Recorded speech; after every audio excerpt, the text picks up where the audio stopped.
Почитувани членови на Унијата на млади сили, привлекувањето на финансиски капитал во страна со цел да се придвижи економијата и да се вработат луѓето е неможно без постоење на конкурентен човечки капитал и на образована и напредна младина.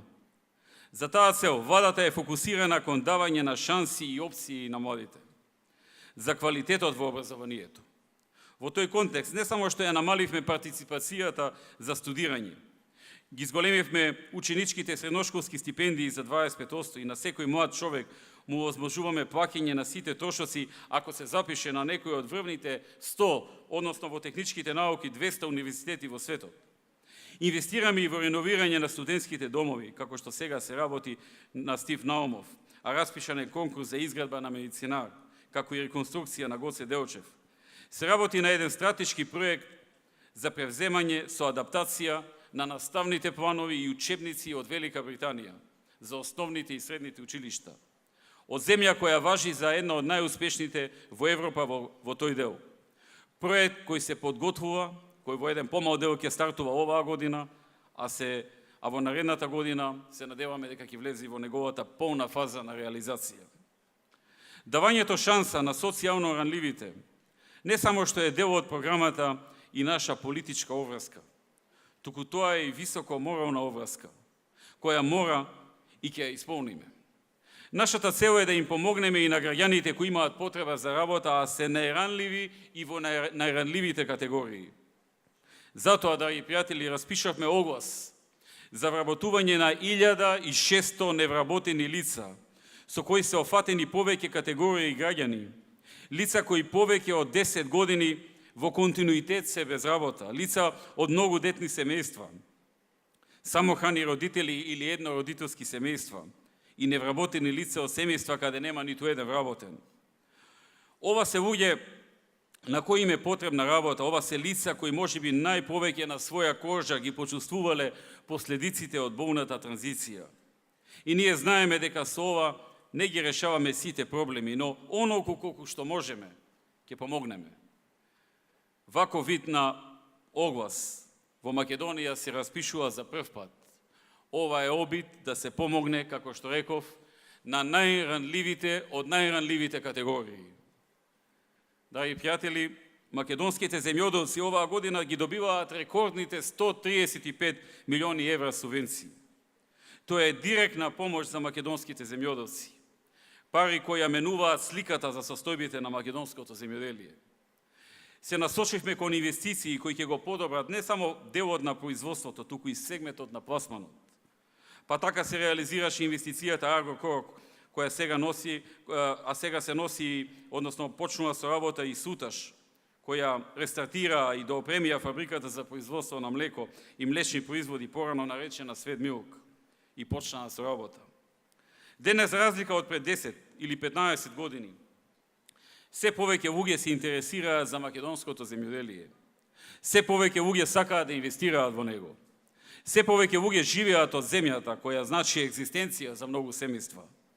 Нашиот следен чекор е да им помогнеме на многу земјоделци, да можат да си ја купат земјата која ја користат под поволни услови.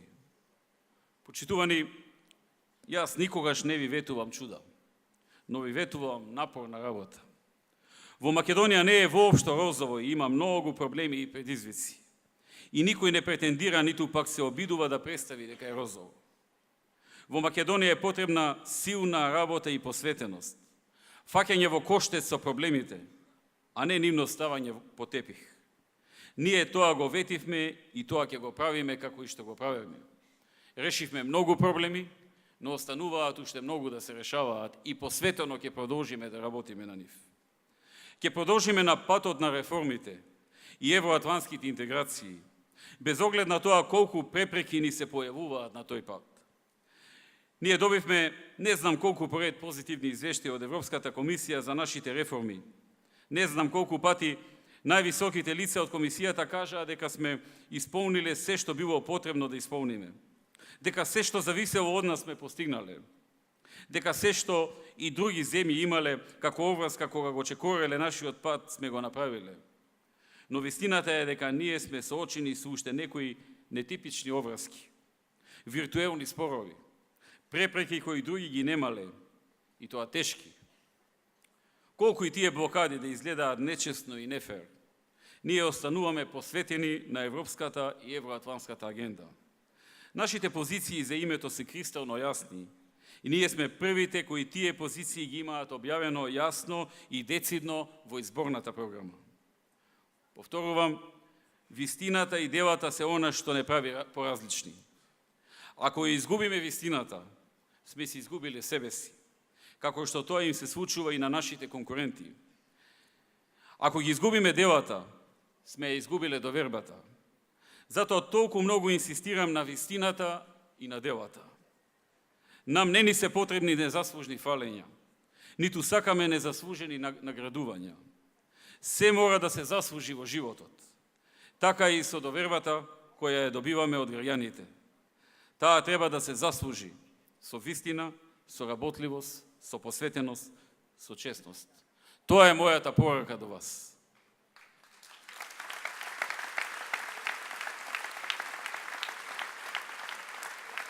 Драги пријатели, наша обврска како владеачка партија, би рекол и наша мисија, е постојано да работиме на зголемување на стандардите во општеството, во сите области и сектори.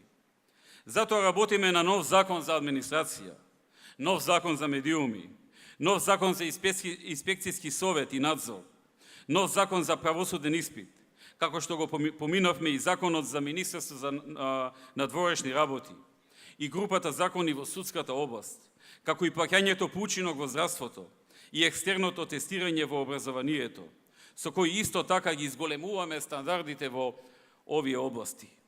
Повторувам, наша мисија мора да биде покрај тоа што треба да зацртуваме, зацврстување на демократијата и засилување на економијата, и тоа постојано го правиме. Наша обврска мора да биде постојано да правиме чекори, со кои ќе ги изголемуваме стандардите во општеството, кои ќе не направат поконкурентни и како држава, и како индивидуалци. Колку повисоки стандарди, толку посоодветни луѓе со поголемо знаење, капацитет и искуство ќе бидат на вистинските позиции. Колку повеќе е тоа така, толку повеќе ќе имаме посилна држава и поквалитетен живот и поправично општество. Пред крајот, дозволете и во оваа прилика да потсетам за можеби предизвикот број 1 со кој се соочува Македонија. Само да потсетам. Внимавајте на тоа што се случува во минатите деценија за кои што веќе говорев. Тој проблем е проблемот со демографијата, падот на наталитетот, губењето на народот и на нацијата. Нема да се осврнам повратно и повторно на работи кои ги говорев на 23. октомври минатата година. Ке кажам само дека овој проблем не се решава со само 1, 2 или 3 чекори, ниту пак преку ноќ. Има десетици и десетици мерки кои треба да се преземаат за да има барем мало подобрување. И за тоа ни е потребна широка поддршка, широка општествена поддршка на сите граѓани.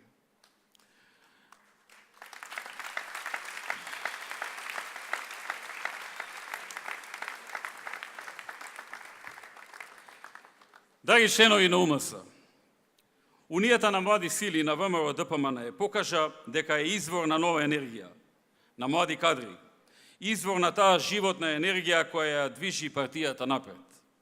За крај дозволете да упатам честитки и до председателот на Унијата на млади сили, Диме Спасов. До членовите на извршниот и централниот комитет на Унијата на млади сили и до сите членови на Унијата на млади сили, сите што сте овде и сите што денеска не сте овде, за постигнатите резултати, за двојното зголемување на членството, за инклузијата на нов квалитетен кадар и за извршувањето на партиските и на државните задачи. Секогаш и секаде ќе сметаме на членовите на Унијата на млади сили. Запамтете, Најважно од се е да бидете добри луѓе, посветени работници за идеите во кои верувате, да ја сакате татковината и да ги почитувате вистинските вредности, бидејќи само така можеме да одиме напред. Само така Македонија ќе бележи добри резултати. Сложно, обединети, одговорно и честно. Да сте живи и здрави. Да живее Унијата на млади сили, на ВМРО ДПМН. Да живее ВМРО ДПМН. Да живее Република Македонија.